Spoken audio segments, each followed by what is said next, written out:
Heera Mandi movie को आज मैं फुल एक्सप्लेन करूंगी। तो आइए स्टार्ट करते हैं। तो कहानी शुरू होती है प्री इंडिपेंडेंट इंडिया लाहौर से, जहां पर हीरा मंडी नाम की एक जगह होती है।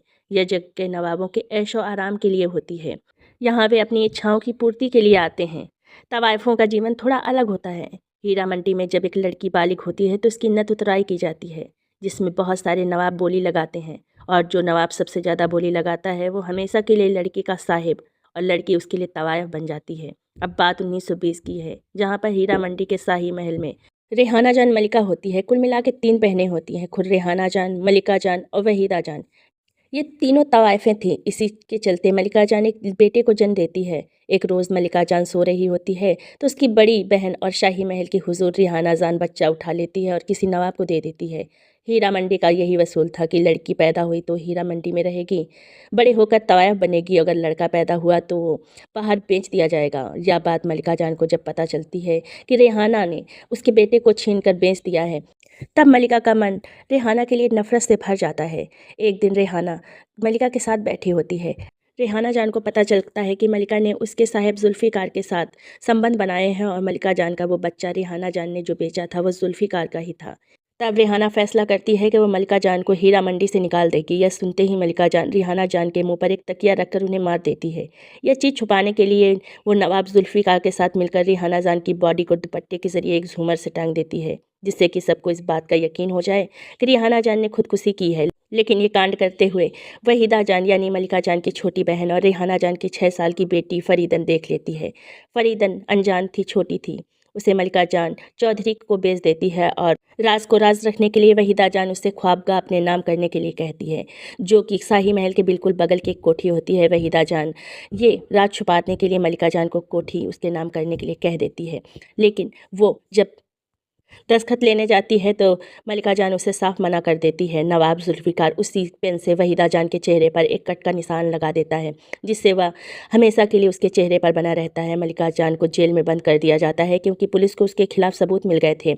लेकिन जुल्फ़िकार पुलिस को रिश्वत देकर मलिका जान को छुड़ा लेता है और वह केस की फाइल ले लेता है और वो केस बंद कर देता है। अब कहानी पहुंचती है 25 साल बाद, जहां हीरा मंडी की हुजूर होती है मलिका जान। मलिका जान की 2 बेटियां होती हैं, बिब्बो जान जो कि ऑलरेडी एक तवायफ बन चुकी है और दूसरी होती है आलमजेब, जो अब बड़ी हो चुकी है और तवायफ बनने की बारी अब उसकी होती है। मलिका जान की बहन वहीदा आज भी उम्मीद में है कि वह हवेली उसके नाम हो जाएगी।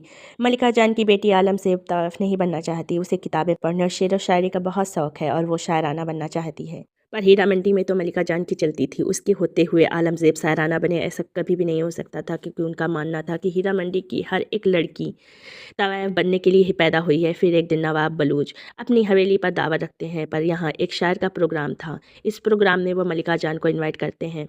मलिका जान आलमजेब से चलने के लिए कहती है, लेकिन आलमजेब मना कर देती है। लेकिन जब आलमजेब को पता चलता है कि वहाँ पर शायरी का प्रोग्राम है तो वो चुपके से बग्घी के पीछे बैठकर बलूच की हवेली में चली जाती है, जहाँ उसकी मुलाकात बलूच के बेटे ताजदार से। और पहली मुलाकात में ही वो दोनों एक दूसरे से मोहब्बत कर बैठते हैं। वापस आने पर मलिका जान आलमजेब को पकड़ लेती है और उन्हें पता चल जाता है कि आलमजेब चुपके से शायर का प्रोग्राम देखने गई थी।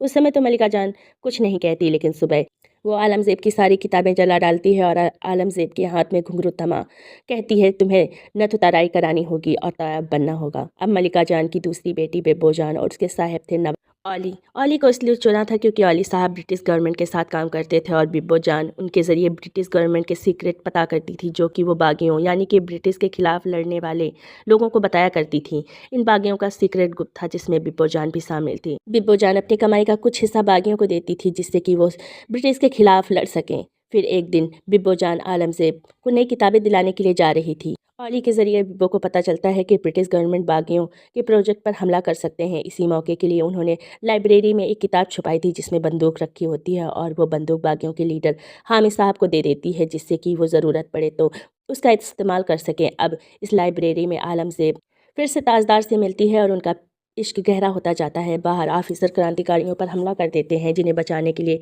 ताजदार वहां पहुंच जाता है, लेकिन वो ब्रिटिश ऑफिसर ताजदार पर बंदूक तान देता है, मगर पीछे से हामिद साहब बिब्बो जान की बंदूक से ब्रिटिश ऑफिसर को मार देते हैं। अगले दिन ताजदार फैसला करते हैं कि वो बागियों के सीक्रेट ग्रुप में शामिल होगा, लेकिन वो नवाब बलोच का बेटा था। हामिद साहब उसे मना कर देते हैं कि सारे नवाब ब्रिटिश के गुलाम हैं और तुम हमारे साथ नहीं आ सकते। ताजदार कहता है कि वह ऐसा नहीं करेगा, वह देश के लिए कुछ भी कर सकता है। लेकिन जब ये बात ताजदार के पिता बलोच को पता चलती है तो वो उसे समझाने के लिए कोशिश करता है, लेकिन वो नहीं मानता। अब हम हीरा मंडी के एक और तवायफ लज्जो को देखते हैं, जो नवाब कुतुबुद्दीन से प्यार करती है, लेकिन कुतुबुद्दीन एक दिन शादी करने वाला होता है। लज्जो बहुत ज़्यादा नाराज़ होती है, लेकिन कुतुबुद्दीन उसे अपने पार्टी में मुजरे के लिए बुलाता है और वह सुन लज्जो शर्म के मारे मना कर देती है, लेकिन मलिका जान उससे कहती है कि नहीं, तुम्हें जाना चाहिए। वो वहाँ पर जाती है, लेकिन वो अपने अरमानों पर काबू नहीं कर पाती और जाकर नवाब से लिपट कर रोने लगती है। नवाब उसे धक्का देकर उसे थप्पड़ मारता है और कहता है कि तुम्हारी औकात क्या है, तुम तो एक तवायफ हो और यही तुम्हारी औकात है, बड़े नवाब हैं हम। और लज्जो पूरी तरह महफिल के सामने बेइज्जत हो जाती है। तभी वहाँ पर मलिका जाना चाहती है और नवाब कुतुबुद्दीन को उसकी असलियत बताती है। कहती है कि वो एक नवाब नहीं बल्कि उसकी रगों में भी तवायफों का खून दौड़ रहा है। यह सुनते ही कुतुबुद्दीन मलिका पर हाथ उठा देता है। मलिका हाथ पकड़ लेती है और बताती है, 25 साल पहले रिहाना जान ने जिस बेटे को मुझसे छीन कर बेचा था वो तुम ही हो। यह सुनकर सभी दंग रह जाते हैं और मलिका जान लज्जो को लेकर वहाँ से चली जाती है, लेकिन रास्ते में लज्जो आगे की तरफ गिर जाती है, जिससे उसे चोट लग जाती है और वह वहीं पर मर जाती है। हीरा मंडी पहुँचने के बाद लज्जो का क्रियाक्रम होता है। तभी वहाँ आती है फरीदन, जो हूबहू अपनी माँ रेहाना जान जैसी दिखती ही थी, जिसे देखकर मलिका जान घबरा जाती है, क्योंकि वो समझ गई थी कि अब फरीदन अपनी माँ का बदला और हीरा मंडी पर अपना हक जरूर मांगेगी। अगली सुबह ख्वाबगाह के केस के सिलसिले में मलिका जान को कोर्ट जाना होता है। ख्वाबगाह की मालकिन उस पर इल्ज़ाम लगा रही थी कि उसने उसके शौहर को अपने हुस्न के जाल में फंसाकर चालाकी से उनसे ख्वाबगाह हासिल किया था, लेकिन चालाकी से मलिका जान ये केस जीत जाती है। लेकिन मलिका जान ख्वाबगाह नवाब की पत्नी को दे देती है और यह देख वहीदा जान बहुत गुस्सा होती है। अब उसके मन में मलिका जान के प्रति नफरत और जाग उठती है, क्योंकि शाही महल ख्वाबगाह बिल्कुल अगल बगल में थे। शाम को नवाब की बीवी मलिका जान को सलाम करती है, लेकिन जब मलिका जान पलट कर वो सलाम कबूल करने जाती है तो देखती है फरीदन वहाँ पर होती है और नवाब की बीवी ख्वाबगाह फरीदन के नाम करवा देती है।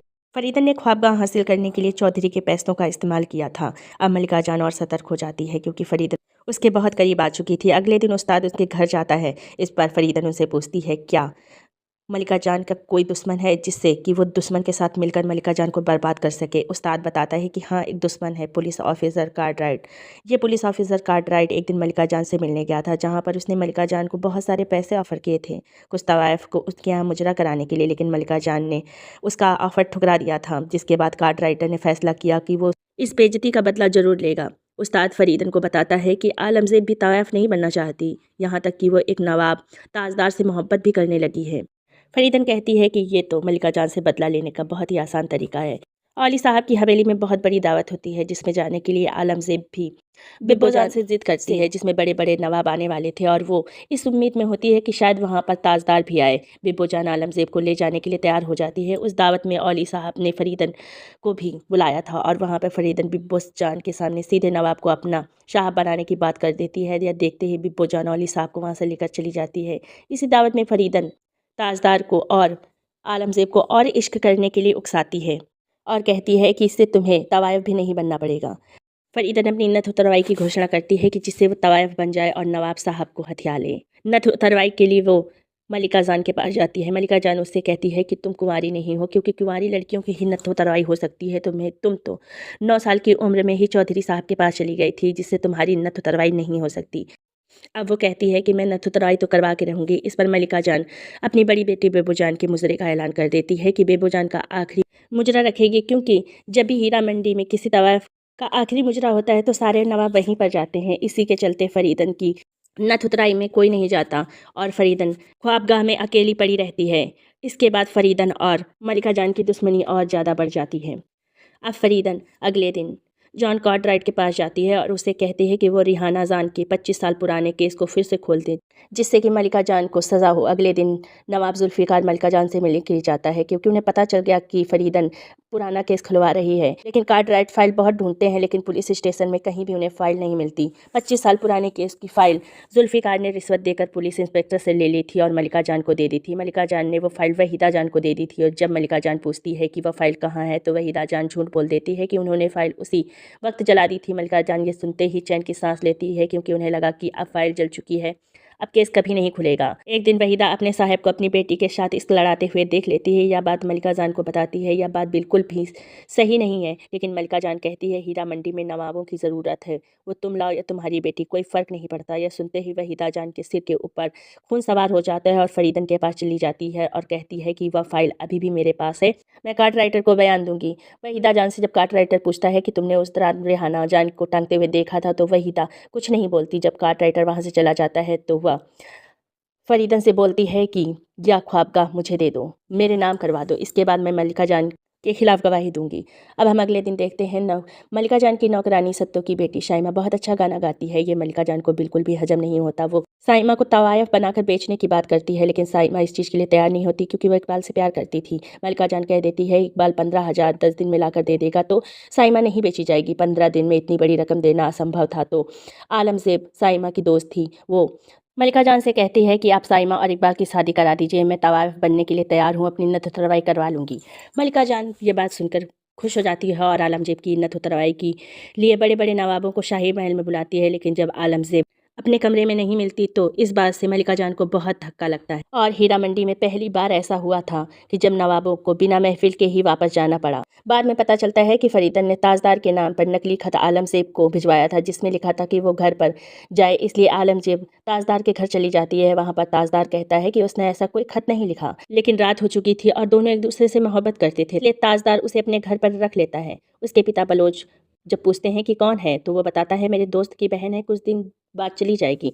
देखते देखते 1 महीना हो जाता है। बलोच फिर से पूछता है ये लड़की कौन है, तो वो बताता है आलमजेब है और यह मलिका जान की बेटी है। बलोच इस बात को सुनकर ताजदार को अपने घर से बेदखल कर देता है। ताजदार के नाम पर अमरूद हवेली थी जो उसकी माँ ने उसके नाम पर की थी, तो वो दोनों वहाँ पर जाकर रहने लगते हैं। इसी हवेली में ताजदार बागियों के साथ मिलकर आगे क्या करना है उसका प्लान बनाता है। हीरा मंडी में वहीदा जान पुलिस जनरल डारसन के साथ जा रही होती है, उसके साथ होती है बिब्बो जान। डारसन मुजरे का पूरा मजा उठा रहे थे, लेकिन तभी बिब्बो जान अपने हुस्न के जाल में फंसाकर उन्हें वहाँ से भगा कर ले जाती है और यह बात वहीदा जान को बहुत ही भद्दी लगती है और उसे हजम नहीं होती। गुस्से में आकर वहीदा जान अपना सारा सामान लेकर फरीदन के यहाँ चली जाती है और फरीदन से कहती है कि वह फाइल मैंने अभी भी सुरक्षित रखी है और वो फाइल मैं तुम्हें दे दूंगी। फरीदन कहती है कि वह फाइल कहाँ है, तो वहीदा जान कहती है फाइल मैंने शाही महल की ज़मीन में गाड़ कर रखी है। वहीदा वो फाइल लेकर आती है।